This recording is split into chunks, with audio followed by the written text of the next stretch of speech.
আজকের মাহফিলটা তখনই সার্থক হবে যখন এই কথাগুলো শুনে আমরা এই সিদ্ধান্তে উপনীত হতে পারবো যে আমার ফুড, আমার ড্রিঙ্কস, আমার ইনকাম, আমার ড্রেস আপ, আমার এন্টারটেইনমেন্ট, আমার সবকিছু হালাল দিয়ে আমি সাজাবো। আমার জীবনটাকে আমি হালাল দিয়ে সাজাবো। রাজি আছি না নাই? So the decision is years. সিদ্ধান্ত আপনাদের। আপনি কোন পথে যাবেন, ডানে না বায়ে? ডানে গেলে জান্নাত, বায়ে গেলে জাহান্নাম। তো কোন দিকে যাবেন? কোন দিকে? ডানে যাব, কারণ আমরা ডানপন্থী, ডান ব্লকের লোক। সব নবীরা ডানপন্থী ছিল। সব নবীরা কি পন্থী ছিলেন? আমরাও ডানপন্থী। ডানপন্থী থেকেই যেন আমরা আমাদের শেষ নিঃশ্বাস ত্যাগ করতে পারি। আল্লাহ তুমি তৌফিক দাও। আওয়াজ করে বলেন তো, গরু খাওয়া হালাল না হারাম? কুকুর খাওয়া? কুরবানিতে কি জবাই হয়? সুন্নতে খাতনার অনুষ্ঠানে, বিয়ের অনুষ্ঠানে, প্রতিদিন কসাইয়ের দোকানে, কোথাও কুকুর জবাই হয়? আচ্ছা, গরু বা গাভী বছরে বাচ্চা দেয় কয়টা? একটা। আর কুকুর দেয় কয়টা? 7টা, 10টা। আচ্ছা, তো দেখেন, গরু বাচ্চা দিল কম, কুকুর বাচ্চা দিল বেশি। গরু জবাই হয় বেশি, কুকুর জবাই হয় না। গরু আমরা খাই বেশি, কুকুর খাই না। তারপরেও কসবায় গরু বেশি না কুকুর বেশি? আওয়াজ করে বলতে হবে, গরু না কুকুর? কারণ গরু খাওয়া হালাল, আর হালালে বরকত ঢুকাই দিছে কে? এজন্য রাব্বুল আলামিন বলেন, ইয়া আইয়ুহান নাসু কুলু মিম্মা ফিল আরদি হালালান তাইয়্যিবা ওয়া লা তাত্তাবিউ খুতুওয়াতিশ শাইতান ইন্নাহু লাকুম আদুউম মুবিন। ওহে মানুষেরা, শোনো শোনো, এই জমিনের ভেতরে যেটাকে আমি হালাল করেছি, যেটাকে আমি পবিত্র করেছি, ওইটা খাও, ওইটা গ্রহণ করো। হারাম খেও না, হারাম অর্জন করো না, হারামের কাছেও যেও না। শয়তানের পদাঙ্ক অনুসরণ করো না। জেনে রেখো, শয়তান হলো তোমাদের প্রকাশ্য দুশমন। ঠিক কিনা? আদুউম মুবিন। শয়তান আমাদের প্রকাশ্য দুশমন। সে হারামকে আমাদের কাছে চাকচিক্যময় করে তুলে। সে বুঝাতে চায় হারামের মধ্যে আরাম। আসলে হারামে আরাম আছে, হালালের মধ্যে বরকত। এজন্য আমরা সবসময় হালাল অবলম্বন করব। রাজি আছেন তো?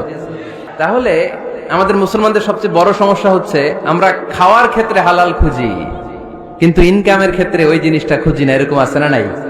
না। ইউর ফুড শুড বি হালাল, ইউর ড্রিঙ্কস শুড বি হালাল, ইউর ইনকাম শুড বি হালাল, your dress up, your fashion should be হালাল, and your entertainment should be হালাল।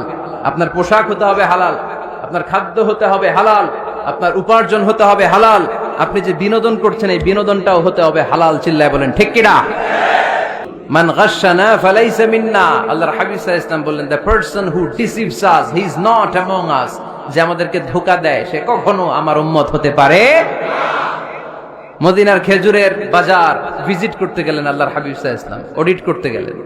যে খেজুরের স্তূপের ভেতরে আল্লাহর হাবিব সাল্লাল্লাহু আলাইহি ওয়াসাল্লাম হাত ঢুকায় দিলেন। ঢুকায় দিয়ে দেখলেন ভিতরে পানি, উপরে শুকনা খেজুর, ভিতরে ভিজা খেজুর। আল্লাহর হাবিব সাল্লাল্লাহু আলাইহি ওয়াসাল্লাম বললেন, ঘটনা কি? ভিজা কেন? ব্যবসায়ী বলতেছে, বৃষ্টি হয়েছিল। কি হয়েছিল? তো বৃষ্টি হইলে তো তার নমুনা সব জায়গায় থাকবে। তখন আল্লাহর হাবিব সাল্লাল্লাহু আলাইহি ওয়াসাল্লাম দাঁড়িয়ে বলেছিলেন, খবরদার, মান গাশশানা ফালাইসা মিন্না। যে আমাদেরকে ধোঁকা দেয়, সে আমাদের দলভুক্ত হতে পারে না। এজন্য আমরা যেন কাউরে ধোঁকা না দেই, আমরা যেন হারামের সাথে সম্পর্ক জুড়ে না দেই। আমাদের সম্পর্ক হবে হালালের সাথে। চিল্লায় বলতে হবে, কিসের সাথে? আচ্ছা, তাহলে আমরা হালালের পক্ষে না বিপক্ষে? এই আপনাদের গলার আওয়াজ। হালালের পক্ষে না বিপক্ষে? হারামের পক্ষে না বিপক্ষে? আমরা আমাদের জীবনটা হালাল দিয়ে সাজাতে চাই কি চাই না? কারণ হালালে বরকত ঢুকাই দিছে কে? সব হালাল হইতো। নারীদের ফ্যাশন, অনেক নারীরা ফ্যাশন সচেতন। খবরদার, নারীরা টাইট ফিটিং পোশাক পরতে পারবে না। পারবে? পাতলা পোশাক পরতে পারবে না। তারা নিজেদেরকে আবৃত করে রাখতে হবে। টাইট ফিটিং পোশাক পরতে পারবে না, অন্য ধর্মের পোশাক পরতে পারবে না, পর চুলা লাগাতে পারবে না। এই 4 কর্নার্স, এই বর্ডার গুলো মেনে নারী যে কোনো ধরনের ফ্যাশন নিতে পারে। এই ফ্যাশন গুলোকে বৈধ করেছে কে? এজন্য রাব্বুল আলামিন বলেন, ইয়া আইয়ুহান নাসু কুলু মিম্মা ফিল আরদি হালালান তাইয়্যিবা ওয়ালা তাত্তাবিউ খুতুওয়াতিশ শাইতান ইন্নাহু লাকুম আদুউম মুবিন। সুবহানাল্লাহ পড়েন। ওহে মানুষেরা, এই জমিনে যেটা পবিত্র আর হালাল বলে আমি ঘোষণা দিয়েছি সেটা খাও, কারণ সেটাতেই বরকত। আর শয়তানের পদাঙ্ক অনুসরণ করো না, কারণ শয়তান তোমাদের প্রকাশ্য শত্রু। কথাটা বলেছেন কে?